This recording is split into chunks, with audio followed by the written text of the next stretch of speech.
Hi, everybody, and welcome back. Our next guest is a regenerative lifestylist and a magical enchantress, and after hardships found herself to Ayurvedic practices and permaculture, which led her to adapt to new lifestyles and a paradigm shift, which allowed her to have healing principles and transform herself from a degenerative lifestyle to a regenerative lifestyle. So please help me welcome Angie Rainbow G. Thank you for joining me. Thank you, Ms. Raina. That's okay. So tell me about this. This is very interesting. When I first met you, I was like, what is a regenerative lifestyle? What is that? Right. I've never heard that before. Yeah, I get that question a lot. And so the first thing that I like to invite people to think about is, what does regenerative mean? What does that actual word mean? So to you, what does that word mean to you?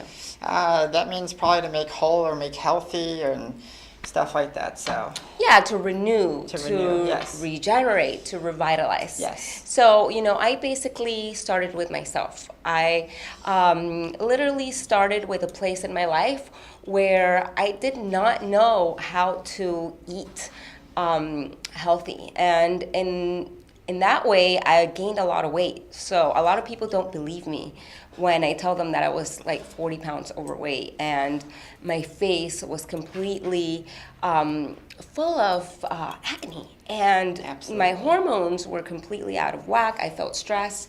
I felt really insecure. So my relationships suffered a lot as well. So, I didn't sleep well, and I wasn't doing what I loved at the time because I didn't believe in my power. So that's what I call degenerative. That's when your lifestyle is eating you alive, and you feel almost like you're living in death. Absolutely. And Yeah. so many of us in this culture are that way. I mean, we go outside, there's McDonald's at every corner where, we think that, pop and all these other things are healthy for us, and then we fool ourselves into thinking, well, if I'm eating this, because we're told by, our system that, certain things are healthy. And so we can get very easily into a predicament where we become out of balance and degenerative, as you say. Exactly. So what I did, when I hit my lowest point in this degenerative way of living, I couldn't take it anymore. I felt like it was either I continued going down the spiral or I did something about it, or I would die. I would perish, literally. Those were my two options. So I was like, I really need to do something, So I began to empower myself by learning about health. And, I started out by learning about nutrition, basic principles of nutrition, basic principles of exercising more. And, one thing took me to the next. And by the time I knew it, I was going down a rabbit hole where I could never Absolutely. turn back, and that's how it went. I started studying to become a personal fitness coach. Oh, nice. And so that took me into yoga, and I became, a certified yoga teacher. And, from yoga, I discovered Ayurveda, which Ayurveda is the broader umbrella of yoga. Yoga is only one piece of Ayurveda, and it's like the physical therapy aspect of Ayurveda. But Ayurveda is so much more broader. And then after that, I also got into permaculture, which is permanent culture. And how can we live in a way that we can permanently live on this planet without destroying it? So is it's very interesting. Is permaculture an idea, or is it like a way of living? Because a lot of people I'm sure, are unfamiliar with that term. It's actually a design science. Okay. And so, there's actually like a step-to-step protocol of how do you apply permaculture design to a living establishment. And what I've taken is the permaculture design principles of designing a sustainable, ecological society and community, and I've taken those principles to apply to the design of our lifestyle.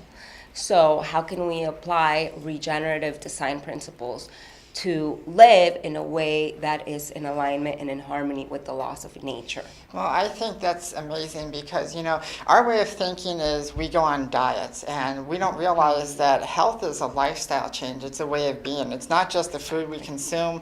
It's the way we thought, and the way we think, the way we feel, the way we act towards others, the way we act towards ourselves. And it's this whole idea of concept. But in our culture, again, we like to say, okay, well, I just need to lose weight. If I lose weight, everything's going to work for me. If I get healthy, everything's going to pan out for me. And so let's take a pill, let's go on a weight loss, and then we go right back to our habits. And I think that's what's amazing about what you do is because it shifts, as you say, it's a paradigm shift of the whole consciousness and moving towards a greater good. Exactly. So So what is this magical enchantress? Yeah, I like the sound of that. What is that? That's another one of my passions. And so with Magical Enchantress, right now I am creating a non-for-profit organization, and we are actually going to be a registered church, and I'm so excited about it. Wow. And you could find that at Eco Rainbow Goddesses on Facebook. And basically this is like my love child, because we are bringing back our goddess culture.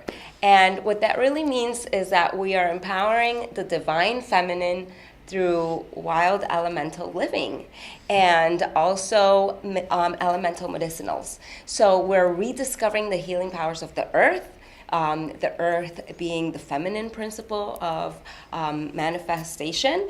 And we are also empowering living in our bodies feeling good, because we have been denied of feeling good in our physicality for too long. And so it is time for us as human beings and as human spirits embodied in a physical vessel to remember what that is and to do it in a sacred form. So we have transformational retreats, nomadic travel experiences, and events, seasonal events to celebrate all the different changing of the seasons. We're having our Yule Lodge Fest that's coming right up next weekend, celebrating the New Year's. And every seasonal gate, we have something new to present to our participants and supporters. Yeah.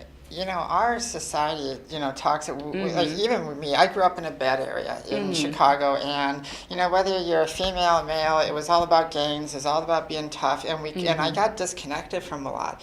And especially I got disconnected not only from myself, but that feminine aspect, because whether you're female or male, we all have masculine, we all have feminine qualities in us and energies, and the trick is to learn to work in both. But, we deny that, and even in our culture, like I play softball, and it's such a dominated society where they push that aspect out of us. Right. And so teach us. So you don't just reach. I would assume you reach males as well, right? Yeah, absolutely. Even though we are a woman-centered organization where our goal is to empower the feminine spirit, we are speaking the feminine spirit within male and masculine, because what's happened is that we have a very masculine excess in today's world where everything is about doing and getting and achieving and just being on point, but without stopping to smell the roses, to remember our senses. And so that's the divine feminine that we want to remind males and females about, because even females are operating under a very male operation like in their lives. So this is for everyone and for children too. So at our event, we have women, we have children, we have guys to join us. Okay. And it's very beautiful. It's a very beautiful and ecstatic experience and celebration of life and sounds nature. like it. It's very important for us to be able to tap into that side. I think it's great that you do this. And like I got to say, ever since I met you, your energy is captivating. You have a beautiful smile. You just captivate. And the Magical Enchantress is just, it fits you. So how can people get a hold of you if they want to reach out to you? Absolutely. People can actually reach me right now to my website, where I have all of my regenerative lifestylist information, and I actually want to gift a free intro session to any of our viewers today who would like to learn more about how they can create this regenerative lifestyle for themselves. And so that website is Perma, Perma, culture, culture, hyphen, Yogi, yogi.com. So that's my website. And of course, our guests could find me on Facebook. I'm really like a Facebook person. I have Instagram and I definitely update it, but Facebook is always my first thing. So you can find me at Angie Rainbow G. That's for finding me. You could find me at Permaculture Yogi on Facebook. That's for my regenerative lifestyle design. And if you want to know more about the magical enchantress and that side of the non-for-profit organization, which we're also going to be a church, Eco Rainbow Goddesses. So those are the 3 places they can find me. Perfect. Thank you so much, Angie, Thank for you. joining us. And we'll be right back after these messages.